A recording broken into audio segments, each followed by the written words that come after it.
The day my teacher almost cost me my life. Ever since I was 7, I've dealt with a severe, life-threatening bee allergy. My doctor, my parents, and the entire high school administration had an explicit medical emergency plan. I carried an EpiPen in my backpack, always, without exception. But my chemistry teacher, Mr. Vance, and didn't believe in medical excuses. He was a bitter, old-school guy who genuinely thought every student was just trying to fake illnesses to get out of doing schoolwork. It all went down on a Tuesday afternoon. A stray wasp had buzzed into the classroom, and before I could even move, it stung me right on the back of my neck. Within 90 seconds, my throat started tightening. I could feel the hives exploding across my skin, and my breathing turned into this terrifying, high-pitched wheeze. I reached into my bag, pulled out my EpiPen, and slid the safety cap off. Suddenly, Mr. Vance slammed his hand onto my desk. "Put that toy away, Liam," he barked. "There are absolutely no distractions permitted during my exams." I gasped, barely able to force the words out. "Allergy, need medicine?" He just smirked. That smug, condescending grin of a person who thinks they caught you in a lie. "If you didn't study, just say that," he said. Then he snatched the EpiPen straight out of my hand, walked over, and locked it inside his heavy oak supply cabinet. I couldn't even stand up. My vision started tunneling into pure blackness, and I collapsed sideways right out of my desk. My friend Sarah started screaming. "His lips are turning purple. He can't breathe." Mr. Vance actually rolled his eyes. "Stop being so dramatic. He's just throwing a tantrum." Thank God Sarah didn't listen. She sprinted down the hall to the school nurse,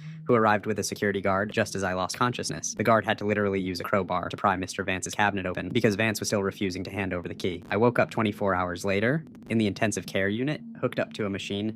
The paramedics told my mom that my throat had almost completely closed up in the ambulance. If they had been just 3 minutes later, I wouldn't have made it.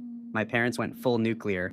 They filed felony child endangerment charges against him and sued the school district. The classroom camera caught everything.